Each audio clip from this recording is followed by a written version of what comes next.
الحمد لله والصلاة والسلام على رسول الله وعلى آله وأصحابه حزب الله وعلينا عباد الله. أما بعد، فقد قال الله تعالى في القرآن العظيم والفرقان المجيد: أعوذ بالله من الشيطان الرجيم. بسم الله الرحمن الرحيم. سبحانك لا علم لنا إلا ما علمتنا إنك أنت العليم الحكيم. صدق الله العلي العظيم. وقال رسول الله صلى الله عليه وسلم: بني الإسلام على خمس: شهادة أن لا إله إلا الله وأن محمدا رسول الله وإقام الصلاة وإيتاء الزكاة وصوم رمضان والحج. متفق عليه. وصدق رسوله النبي الكريم ونحن على ذلك من الشاهدين. வல்லவனை வாழ்த்தி வல்லல் கோமானை போற்றி வலிமார்களின் ஆசித்தனை நாடி எனதுரையை துவங்குகிறேன். புனிதமிக்க இந்த ஜும்ஆ நாளில, மகத்துவமிக்க இந்த மஸ்ஜிதில நல்லதை சொல்லவும் கேட்கவும் வாய்ப்பளித்த எல்லாம் வல்ல அல்லாஹ்விற்கே புகழனைத்து முடித்தாகட்டும். இன்று நம்மை எல்லாம் நல்லது கேட்பதற்காக ஒன்று கூட்டியது போல, நாளை மறுமையில் சுவர்ண பூஞ்சோலையில நல்லவர்களின் கூட்டத்தில் அல்லாஹ் தஆலா நம் அனைவரையும் ஒன்று சேர்க்க அருள் புரிவானாக. கண்ணியத்திற்கும் பெருமதிப்பிற்கும் உரிய அல்லாஹ்வின் நல்லடியார்களே, அல்லாஹ்வினுடைய மாபெரும் கிருபையினால் லா இலாஹ இல்லல்லாஹ் முஹம்மதுர் ரசூலுல்லாஹ் ஸல்லல்லாஹு அலைஹி வஸல்லம் என்கின்ற திருக்கலிமாவை நம்முடைய மனதினால் உறுதிபட வைத்து நாவினால் சொல்வதற்கான தௌஃபீக்கை அல்லாஹ் நம் அனைவருக்கும் தந்திருக்கின்றார்.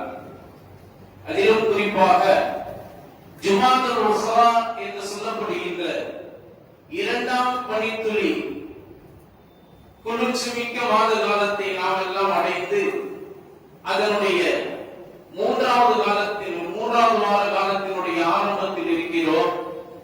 நமக்கெல்லாம் பக்கத்து ஊராக இருக்கக்கூடிய அல்லாஹ்வினுடைய இறைநேச செல்வராக வாழ்ந்து கொண்டு இருக்கக்கூடிய நாகூர் நாயகத்தினுடைய கந்தூரி எல்லாம் கொண்டாடுவதை நாம் பார்த்து வருகிறோம். இது போன்ற இந்த நல்ல தருணத்தில்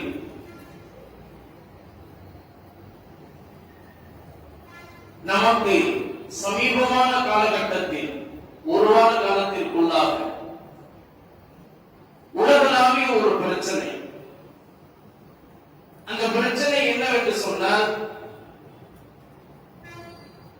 அல்லாஹ்வினுடைய இறைநேச செல்வராக வாழ்ந்து கொண்டிருக்கக்கூடிய சிக்கந்தர் அவுலியா ரஹ்மத்துல்லாஹி அலைஹி அவர்கள் அடங்கி இருக்கக்கூடிய திருப்பரங்குன்றம். அந்த திருப்பரங்குன்றத்தினுடைய மலை உச்சியில் கோயில், அதனுடைய வலது பக்கத்தில் அவர்களால் மிகவும் பயபக்தியாக ஏற்றக்கூடிய தீபம், இடது பக்கத்தில் சிக்கந்தர் அவுலியா ரஹ்மத்துல்லாஹி அலைஹி அவர்கள் அடங்கி இருக்கக்கூடிய சோர பூஞ்சோலை. அதற்கு அடுத்தவாறு பிரிட்டிஷ் அரசாங்கத்தினால் நிறுவப்பட்ட ஒரு மிகப்பெரிய ஒரு தூண், அதற்கு கீழ் அவர்களுடைய இன்னொரு கோவில். இப்படியாக பாரம்பரியமாக காலங்காலமாக அவர்கள் அதை ஒவ்வொரு வருடமாக கொண்டாடி கொண்டு வருகிறார்கள்.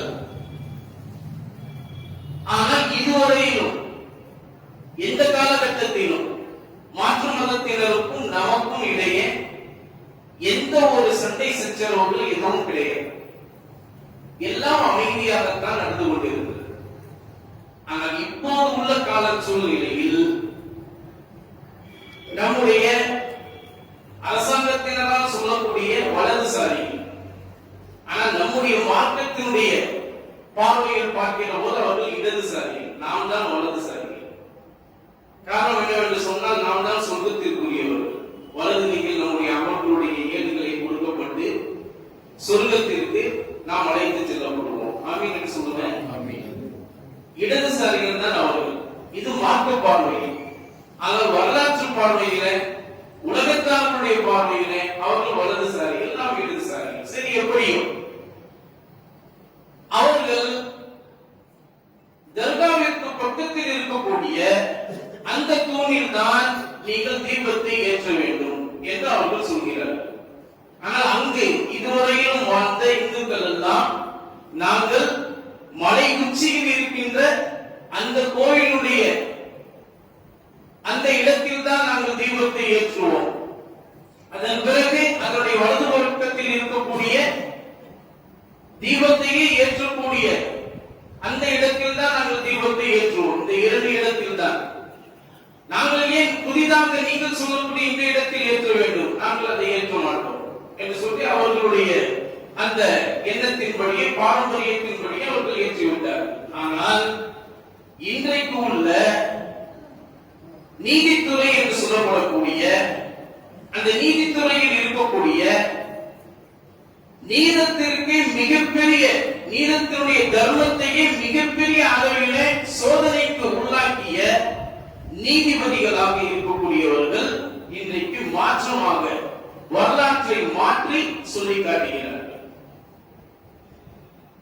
இதை எதற்காக வேண்டி நாம் இப்போது பேச வேண்டும் என்று சொன்னால், லா இலாஹ இல்லல்லாஹ் முஹம்மது ரசூலுல்லாஹ் ஸல்லல்லாஹு அலைஹி வஸல்லம் என்கிற திருக்கலிமாவை நாம் எல்லாம் மனதில் ஏற்றினோமா அல்லவா? அந்த திருக்கலிமாவிற்கு உடையவர்களாக நாம் இருக்க வேண்டும் என்று சொன்னால், இறைநேசத்தினுடைய பாதையில் நாம் வாழ வேண்டும் என்று சொன்னால், அல்லாஹ்வினுடைய நெருக்கத்தை நாம் பெற வேண்டும் என்று சொன்னால், வரலாற்றை படிப்பவர்களாக நாம் இருக்க வேண்டும். நீதித்துறையில் இருக்கக்கூடிய, நீதியினுடைய நாற்காலியில் அமர்ந்து கொண்டு இருக்கக்கூடிய நீதிபதிகள் என்று சொல்லப்படக்கூடிய இன்றைக்கு வாழக்கூடிய நீதிபதிகள் வரலாற்றை மாற்றி சொல்கிறார்கள். இல்லை, தர்காவிற்கு பக்கத்தில் இருக்கக்கூடிய தூணில் தான் நீங்கள் தீபம் ஏற்ற வேண்டும். காரணம் என்ன தெரியுமா? வரலாற்றில் பதிவு செய்யப்பட்டிருக்கிறது, திருப்பரங்குன்றத்தினுடைய மலையில் தீபம் ஏற்ற வேண்டும், அவ்வளவுதானே தவிர திருப்பரங்குன்றத்தினுடைய மலை உச்சியில் இருக்கக்கூடிய அந்த கோவிலில் தான் தீபம் ஏற்ற வேண்டும், அந்த இடத்தில் தான் தீபம் ஏற்ற வேண்டும் என்று இல்லை என்று வரலாற்றை மாற்றி சொல்கிறார்கள். நாம் அவர்களுக்கு கூற வேண்டும் என்று சொன்னால், வரலாற்றை படிப்பவர்களாக இருந்தால் தான் நாம் அதை கூற முடியும். இன்றைக்கு நமது சாலிஹான பிள்ளை செல்வங்கள் படிக்கக்கூடிய அந்த பாட புத்தகங்களிலேயே நாம் எல்லாம் இறைநேச செல்வராக பார்த்துக் கொண்டிருக்கக்கூடிய அவுரங்கசீப் ரஹ்மத்துல்லாஹி அலைஹி அவர்களை காமக்கொடூரன் என்று சொல்கிறார். சிராஜுத் தௌலா ரஹ்மத்துல்லாஹி அலைஹி அவர்களை பொய்யன் என்று சொல்கிறார். இதை நம்முடைய பிள்ளை செல்வங்களுக்கு படித்துக் கொடுக்கின்றார்கள். நாமும் அதை ஆமோதித்தவர்களாக இருக்கின்றோம். ஆனால் நாம் தான் சொல்லிக் கொடுக்க வேண்டும். அல்லாமா அவுரங்கசீப் ரஹ்மத்துல்லாஹி அலைஹி அவர்கள் இறைநேச செல்வர் என்பது மட்டுமல்லாமல் அவர்கள் சாஹிபு தர்த்தீபாக வாழ்ந்தவர்கள். சாஹிபு தர்த்தீப் என்று என்ன?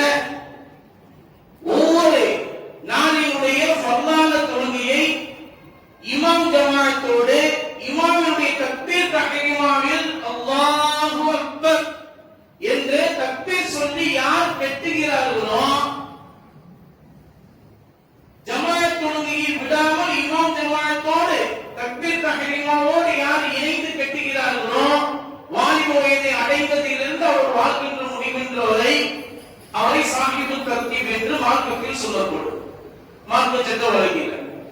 அப்படிப்பட்ட அடிப்படையில் வாழ்ந்தவர்கள் தான் அல்லாமா அவுரங்கசீப் ரஹ்மத்துல்லாஹி அலைஹி அவர்கள்.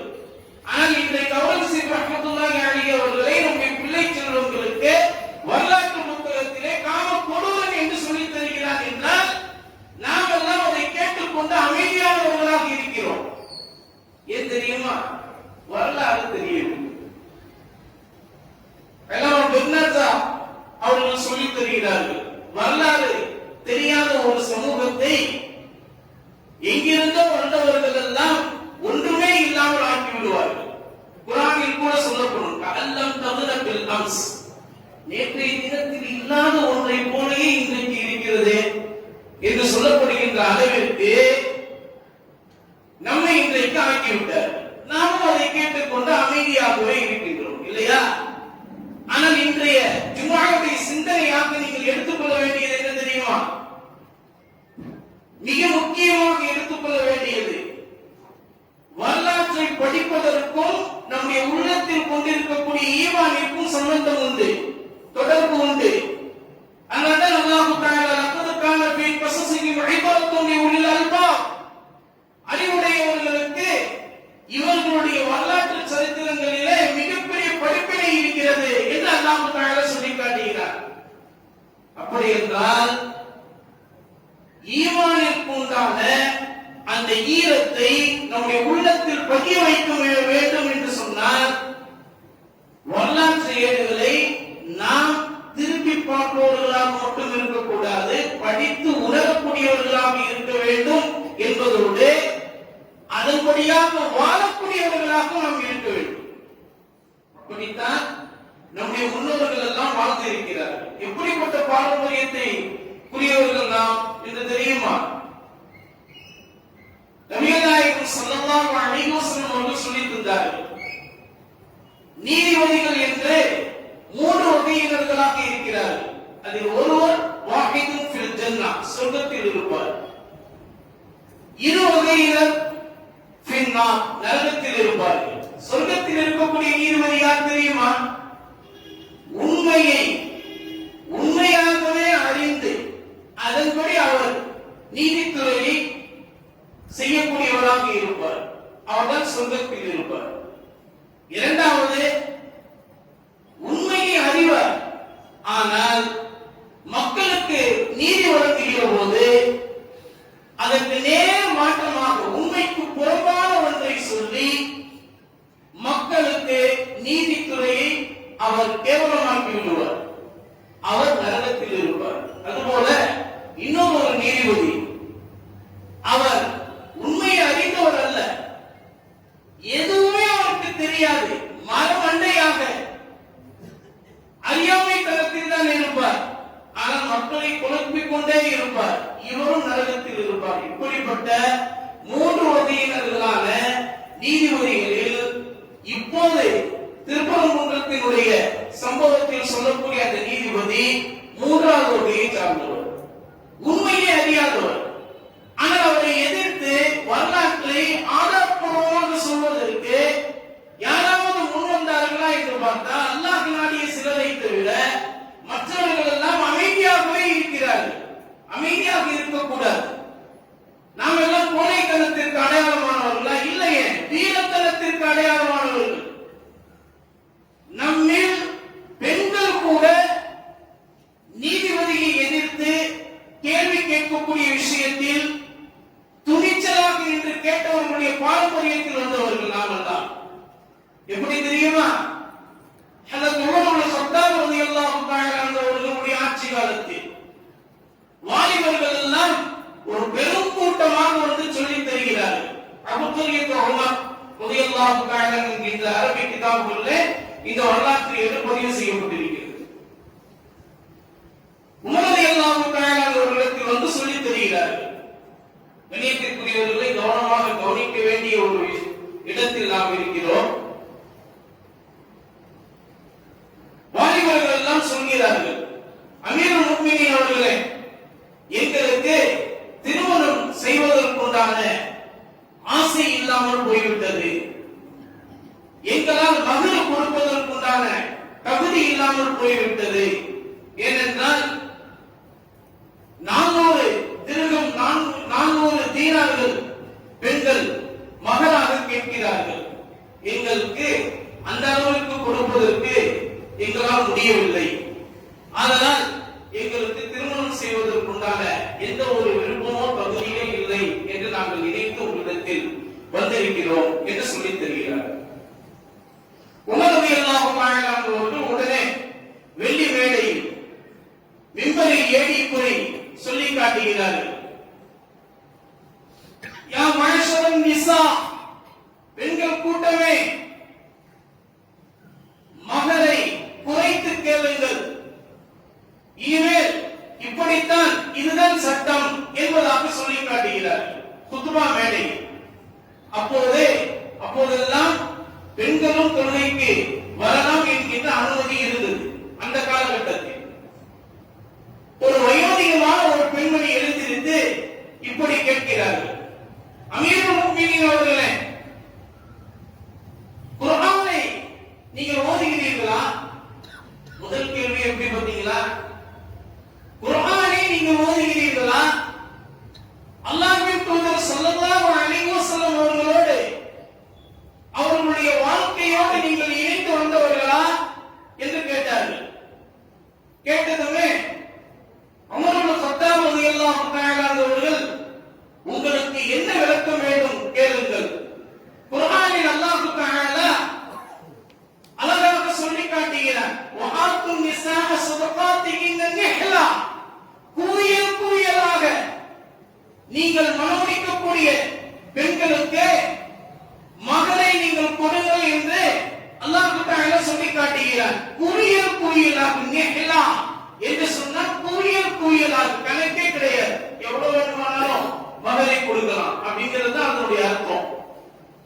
இப்படி கூயலாக கொடுங்க என்று அல்லாஹ் தஆலா எங்களுக்கு கட்டளையிட்டு இருக்க, அமீருல் முஃமினீன் ஆகிய நீங்கள் மகளை குறைத்து வாங்கிக் கொள்ளுங்கள் என்று சொல்கிறீர்களே, இது எந்த வகையில் நாம் எடுத்துக்கொள்ள வேண்டும் என்று கேட்டதுமே உமர் இப்னு கத்தாப் ரலியல்லாஹு தஆலா அவர்கள் உடனே வானத்தை நோக்கி இரு கைகளை ஏந்தி, யா அல்லாஹ், இப்படிப்பட்ட ஒரு சமூகத்தை என்னுடைய ஆட்சியின் கீழ் நீ வைத்திருக்கிறாய் அல்லவா, உனக்கே எல்லா புகழும் என்று சொல்லிவிட்டு சொன்னார்கள்,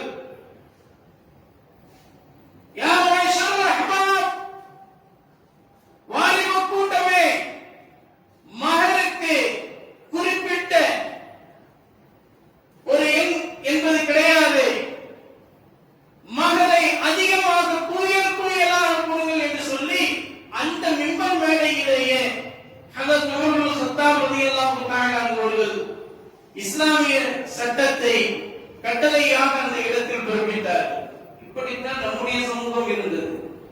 ஆனால் இன்றைக்கு நாம் எதை சொன்னாலும் கேட்டுக் கொள்கிறோம், எதை சொன்னாலும் வாங்கிக் கொள்கிறோம். ஏனென்றால் நமக்கு குர்ஆனை ஓதுவதற்கும் நேரம் கிடையாது. அல்லாஹ்வின் தூதர் ஸல்லல்லாஹு அலைஹி வஸல்லம் அவருடைய வாழ்வியலை படிப்பதற்கும் நேரம் கிடையாது. நமக்கெல்லாம் என்ன நோக்கம், என்ன லட்சியம் என்று சொன்னால் உலகத்தை அடைய வேண்டும். எவ்வளவு காலத்திற்கு உலகை அடைய வேண்டும் என்று நாம் சுற்று போகிறோம். என்றைக்காவது ஒரு நாள் கட்டாயமாக அல்லாஹ்விடத்தில் தான் நாம் சேரப் போகிறோம், இல்லையா? அது நிச்சயம் தானே. அப்படி என்றால் நாம் இந்த உலகத்தில் வாழ்வதற்கான அர்த்தத்தை நாம் பூர்த்தியாக்கக்கூடிய ஒரு சூழ்நிலையில் தான், கால சூழ்நிலையில் தான் நாம் இருக்கிறோம். இப்படிப்பட்ட காலகட்டத்தில் நாம் எப்படி இருக்க வேண்டும் என்று சொன்னால், நபிகள் நாயகம் ஸல்லல்லாஹு அலைஹி வஸல்லம் அவர்கள் நபி பட்டம் கொடுப்பதற்கு முன்பே எப்படிப்பட்ட ஒரு மனிதாபிமானத்தை, மனித நேயத்தை இந்த உலகிற்கு வாழ்ந்து காட்டினார்களோ, அப்படிப்பட்ட ஒரு மனித நேயத்தை மன நல்லிணக்கத்தோடு செய்யக்கூடியவர்களாக நாம் இருக்க வேண்டும். இந்த ஜும்ஆவினுடைய துஆவிலே அல்லாஹ் தஆலா நம்மை அப்படிப்பட்ட சிறந்த மனிதர்களாக ஆக்கி அருள் புரிவாராக. நபிகள் நாயகம் ஸல்லல்லாஹு அலைஹி வஸல்லம் அவர்கள் முதலில் அல்லாஹ்வினுடைய இறை செய்தி வந்த உடனே நபிகள் நாயகம் ஸல்லல்லாஹு அலைஹி வஸல்லம் அவர்கள் நடுக்கத்தோடையே வீட்டிற்குள் வருகிறார்கள். தஸ்தீரூனி என்று சொல்கிறார்கள், என்னை போற்றுங்கள், போர்வையை போர்த்தி என்னை மூடுங்கள் என்று சொல்கிறார்கள். காரணம் என்னவென்று சொன்னால், நபிகள் நாயகம் ஸல்லல்லாஹு அலைஹி வஸல்லம் அவர்கள் அப்படிப்பட்ட மிகவும் நடுக்கத்தோடு அவர்கள் வருகிறார்கள். அந்த நேரத்தில் அன்னை கதீஜா ரலியல்லாஹு தஆலா அன்ஹா அவர்கள் நபிகள் நாயகம் ஸல்லல்லாஹு அலைஹி வஸல்லம் அவர்களுக்கு கம்பளி போர்வை எடுத்துக்கொண்டு வந்து விடுகிறார்கள். போர்த்துவிட்டு நபிகள் நாயகம் ஸல்லல்லாஹு அலைஹி வஸல்லம் அவர்களுடைய நெருக்கமான பயத்தினுடைய அந்த சூழ்நிலையை பார்த்ததுமே தங்களுடைய நெஞ்சில் அப்படியே அணைத்தவாறு மடியில் நபிகள் நாயகம் ஸல்லல்லாஹு அலைஹி வஸல்லம் அவர்களை படுக்க வைத்து இவ்வளவு ஆறுதலான ஒரு வார்த்தையை சொல்லி காட்டுகிறார்கள். வரலாற்றாசிரியர்கள் சொல்லி காட்டுகிறார்கள், இந்த உலகத்தில் எந்த ஒரு மனைவியும் தன்னுடைய கணவனுக்கு அப்படிப்பட்ட ஒரு ஆறுதலான வார்த்தை சொல்லிவிட முடியாது. அவ்வளவு அழகான வார்த்தைகளை ரத்தின சுருக்கமாக நபிகள் நாயகம் ஸல்லல்லாஹு அலைஹி வஸல்லம் அவர்களுக்கு சொல்லி நடுநடுங்கி இருந்த அந்த உள்ளத்தை அன்னை கதீஜா ரலியல்லாஹு தஆலா அன்ஹா அவர்கள் சூழ பூஞ்சோலைகளுடைய அந்த பூக்களால் அவர்களுக்கு அந்த உள்ளத்திற்கு குளிர்ச்சியை கொடுத்து உயிரோட்டத்தின் மிகப்பெரிய விஷயத்தை ஏற்றி விடுகிறார்கள். என்ன சொன்னார்கள் என்று தெரியுமா?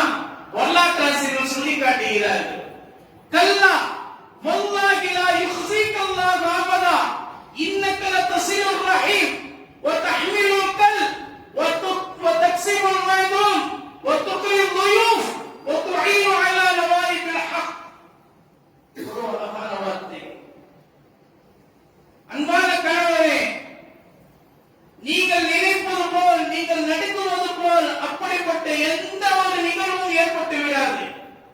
அல்லாஹ்வின் மீது சத்தியமாக லா யுஹ்ஸிகல்லாஹு அபதா, அல்லாஹ் எந்த காலகட்டத்திலும் உங்களை இழிவாக்கி விட மாட்டார். காரணம் என்ன தெரியுமா? இன்னக லதஸிலுர் ரஹீம், நிச்சயமாக நீங்கள் உறவினர்களை அரவணைத்து வாழ்கிறீர்கள். வ தஹ்மிலுல் கல், மற்றவர்களுடைய சிரமத்தை நீங்கள் தாங்கி நிற்கிறீர்கள். வ தக்ஸிமுல் மைதூன், இல்லாதவருக்கு நீங்கள் உழைத்து சம்பாதித்து உழைப்பினுடைய மகிமையை அவர்களுக்கு புரிய வைக்கிறீர்கள். வ துக்ரில் ضيوف, விருந்தினர்களுக்கு நீங்கள் விருந்து உபசரிக்கிறீர்கள், விருந்து கொடுத்து. வ துஈனு அலா நவாயிபில் ஹக், சத்தியமான ஒரு பிரச்சனை ஏற்படுகிற போது அந்த பிரச்சனையை ஊதி பெருசாக்கி விடாமல் அந்த பிரச்சனைக்கான தீர்வை கண்டு நீங்கள் அந்த பிரச்சனையை ஒன்றுமே இல்லாமல் ஆக்கி சமூகத்தில் ஒற்றுமை ஏற்படுத்துவதற்கு நீங்கள் உதவி புரிகிறீர்கள்.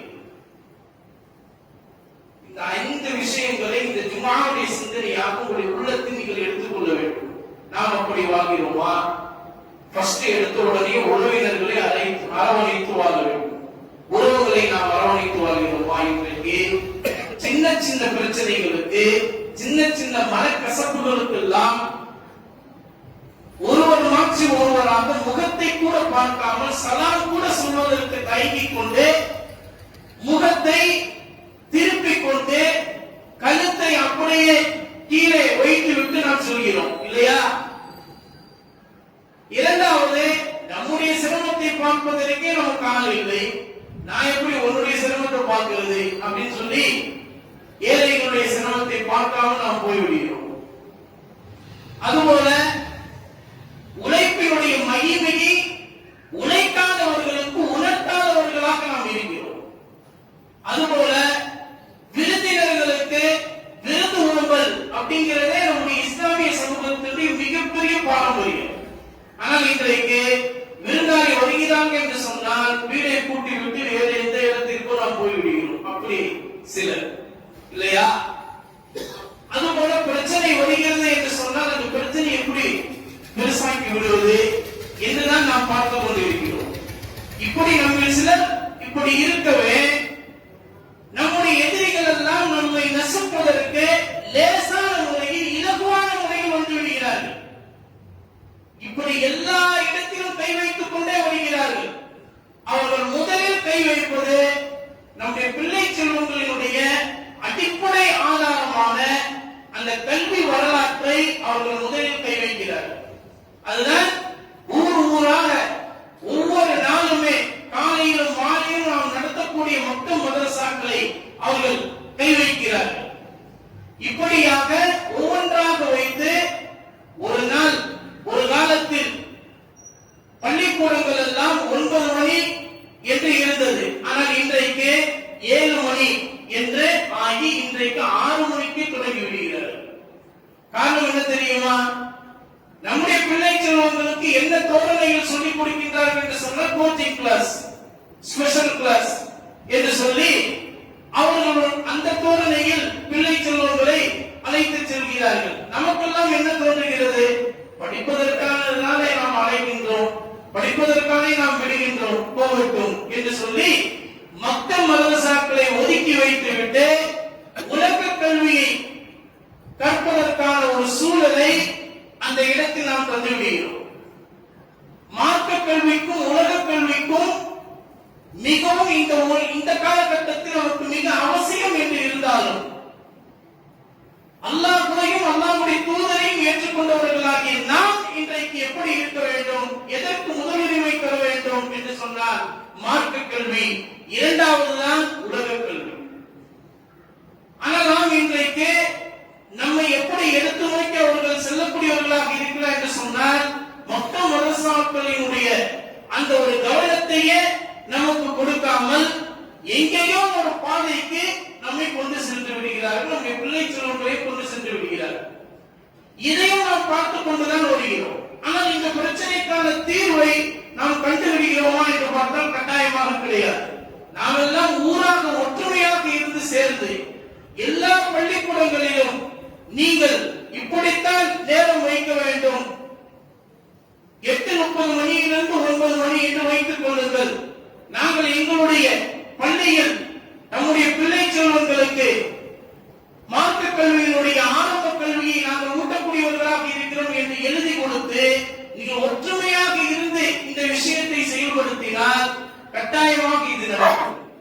எந்த எந்த இடத்திலெல்லாம் மக்கள் மதரசாக்கள் நமக்கு சிறப்பான முறையில் நடைபெறுகிறதோ அந்த இடத்தில் சிறந்த தலைமுறை கட்டாயமாக உருவாகும். அப்படித்தான் நாம் எல்லாம் உருவாகி இருக்கிறோம். ஆனால் இன்றைக்கு மட்டும் அந்த ஒரு நடைமுறை இல்லாமல் போய்விட்டது. அதற்கு நம்முடைய சில நவீனவாதிகளும் அதற்கு உற்சாகமூட்டும் விதமாக அப்படிதான் அதுதான் அப்படிதான் செய்யணும் என்று சொல்லி அப்படியே செய்து விடுகிறோம். ஆனால் நபிகள் நாயகம் ஸல்லல்லாஹு அலைஹி வஸல்லம் அவர்கள் எந்த ஒரு பிரச்சனையும் வேரோடு அவர்கள் பிடுங்கி எடுத்து விடுவார்.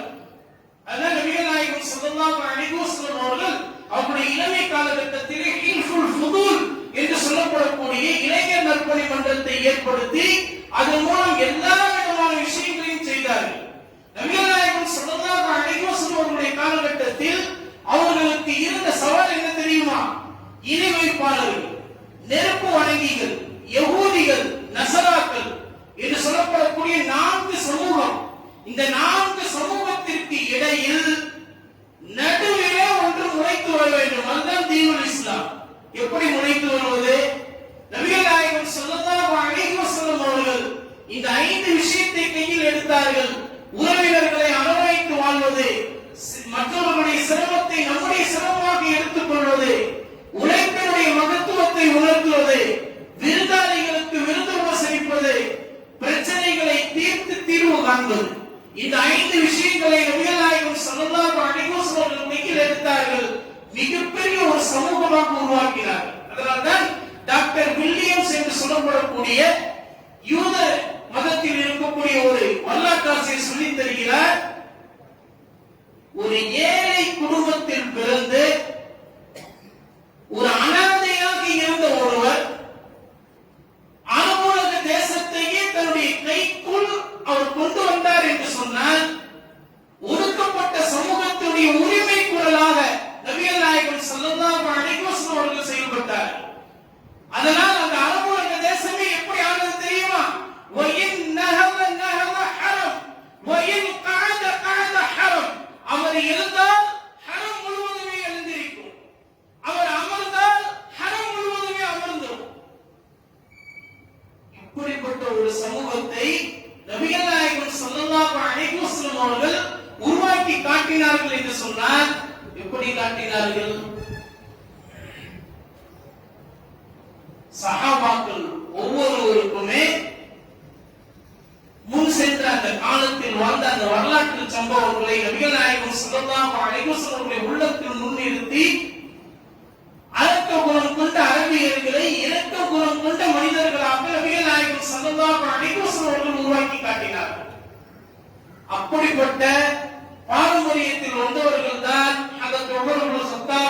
ரலியல்லாஹு தஆலா அவர்கள். அதனால்தான் உமர் இப்னு கத்தாப் ரலியல்லாஹு தஆலா அவர்களை நீதிக்கு ஒரு உமர் என்று சொல்லப்படுவதோடு மட்டுமல்லாமல் இந்த இஸ்லாமிய சமூகத்திற்கு எதிராக எழுந்த எல்லா குழப்பங்களையும் ஒரே அடியாக ஆணி வேரோடு பிடித்து எதிர்ந்தவர்கள் தான் ஹஜ்ரத் உமர் இப்னு கத்தாப் ரலியல்லாஹு தஆலா அவர்கள். அதனால்தான் நம்முடைய இந்திய தேசத்தினுடைய தேசப்பிதா என்று சொல்லப்படக்கூடிய காந்தியடிகள் கூட உமர் ரலியல்லாஹு தஆலா அவருடைய ஆட்சி வர வேண்டும் என்று ஆசைப்பட்டார். இப்படி வரலாற்றை நீங்கள் எடுத்து பார்த்தால் எல்லாம் நமக்கு சாட்சி சொல்லும். இஸ்லாம் தான் மத நல்லிணக்கத்தை இந்த உலகத்திற்கு முதலில் போதித்தது. அது மட்டுமல்லாமல் இறுதி வரைக்கும் இஸ்லாம் தான் மத நல்லிணக்கத்தை போதிக்கக்கூடிய உண்மையான மார்க்கமாக விளங்குகிறது என்று உலகமே நமக்கு சொல்லிக்காட்டும். அப்படிப்பட்ட சமூகத்தை பெற்றவர்களாகிய நாம் இன்றைக்கு எப்படி வாழ்கிறோம் என்பதை யோசித்து பார்க்க வேண்டும். ஜும்ஆவுடைய சிந்தனையாக நாம் எடுத்துக்கொள்ள வேண்டும். முதலில் நாம் கவனம் செலுத்த வேண்டிய விஷயம், நம்முடைய பள்ளியில் ஒவ்வொரு நாளும் ஐவேளை நடக்கக்கூடிய அந்த ஃபர்தான தொழுகைகளில் இமாம் ஜமாஅத்தோடு தொழுகக்கூடியவர்களாக நம்முடைய மக்கள் இருக்க வேண்டும். இரண்டாவது, அல்லாஹ் நமக்கு வழங்கிய மிகப்பெரிய அற்புதமான குர்ஆனை விளங்கி ஓதி அதன்படி அமல் செய்யக்கூடியவர்களாக இருக்க வேண்டும். வெறும் ஓதக்கூடியவர்களாக மட்டும் இருக்கக்கூடாது. இன்றைக்கு இந்த ஜும்ஆவுடைய தினத்தில் நம்முடைய பள்ளியில் அமர்ந்திருக்கக்கூடியவர்களில் உங்களில் எத்தனை பேர் குர்ஆன் ஓத தெரியும், எத்தனை பேர் குர்ஆன் ஓத தெரியாது? உங்களுடைய மனதிலேயே நீங்கள் கேட்டுக்கொள்ளுங்கள். குர்ஆனை விளங்கி ஓதி அதன்படி வாழ்க்கையில் நாம் செயல்படுத்தக்கூடியவர்களாக இருக்க வேண்டும். மூன்றாவது, அல்லாஹ்வின் தூதர் ஸல்லல்லாஹு அலைஹி வஸல்லம் அவர்களுடைய வழிகாட்டல்களை புரிந்து செயல்படக்கூடியவர்களாக நாம் இருக்க வேண்டும். நான்காவது, வரலாற்றை படித்து ஆய்வு செய்யக்கூடியவர்களாக நாம் இருக்க வேண்டும். இப்படியெல்லாம் நம்முடைய பிள்ளை செல்வங்களை நாம் உருவாக்கணும். எனக்கே வயசாயிடுச்சு, இனிமே நான் போய் படிச்சு என்ன பண்ண போறோம்? அப்படி அல்ல. வயதானாலும் நமக்கு எல்லா விதமான ஆசைகளும் இருக்கத்தானே செய்கிறது. வயதானாலும் நமக்கு எல்லா விதமான செல்வ செழிப்புகளும் நமக்கு வேண்டும் என்றுதானே நமக்கு தோன்றுகிறது. அப்படி என்றால் வயதானாலும் குர்ஆனை ஓதி விளக்கி அமல் செய்யக்கூடியவர்களாக நாம் இருக்க வேண்டும் என்று ஏன் தோன்றாமல் போகிறது? காரணம் என்ன தெரியுமா? நமக்கு அல்லாஹ்வுடைய பயம் என்பது கொஞ்சம் சறுக்கி போய்விட்டது. இந்த ஜும்ஆவுடைய சிந்தனையாக உங்களுடைய உள்ளத்தில் ஐந்தாவது விஷயமாக நீங்கள் எடுத்துக்கொள்ள வேண்டும். எல்லா காலகட்டத்திலும் அல்லாஹ் நம்மை நான்கு சுவற்றுக்குள் நாம் இருந்தாலும் சரி, வெளியில் நாம் இருந்தாலும் சரி, பகிரங்கமாக செயல்படக்கூடியவர்களாக இருந்தாலும் சரி, மறைமுகமாக செயல்படக்கூடியவர்களாக இருந்தாலும் சரி, எல்லா காலகட்டத்திலும் அல்லாஹ்வுடைய பயம், அல்லாஹ் என்பதை நம்முடைய உள்ளத்தில் பதித்தவர்களாக நாம் இருக்க வேண்டும்.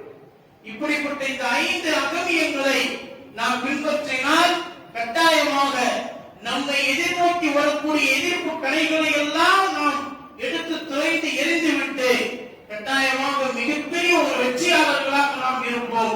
எப்படி அல்லாஹ் தஆலா சூரத்துல் முஃமினூனில قد أفلح المؤمنون الذين هم في صلاتهم خاشعون والذين هم عن اللغو معرضون والذين هم عن فروجهم حافظون என்று அல்லாஹ் தஆலா சொல்லி காட்டினானே, அப்படிப்பட்ட அந்த வசனத்திற்குரிய இறைநேச செல்வர்களாக, இறை நம்பிக்கையாளர்களாக நாம் இருந்தால் கட்டாயமாக நாம் தான் வெற்றியாளர்கள். இன்ஷா அல்லாஹ் அப்படிப்பட்ட வெற்றியாளர்களாக நாம் போவதற்குண்டான தௌஃபீக்கை அல்லாஹ் நம் அனைவருக்கும் தந்தருள் புரிவானாக.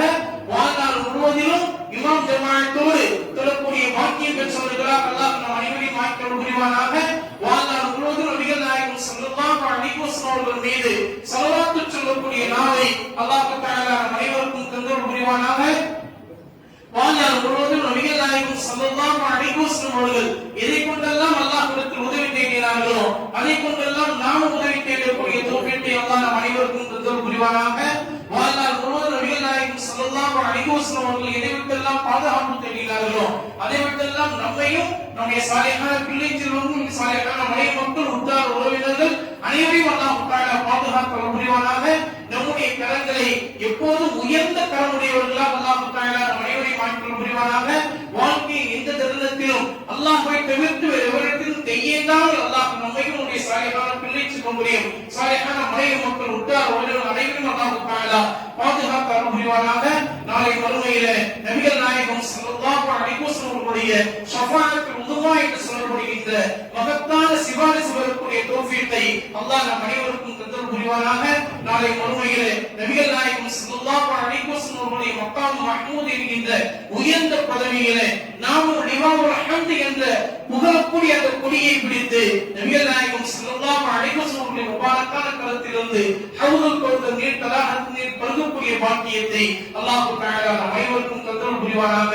எதை கேட்டோம் அதன்படி வாழ்நாள் முழுவதும் அமல் செய்யக்கூடிய தௌஃபீக்கை அல்லாஹ் நம் அனைவருக்கும் தந்தல் புரிவானாக. அஸ்ஸலாமு அலைக்கும் வரஹ்மத்துல்லாஹி தஆலா வபரகாத்துஹு.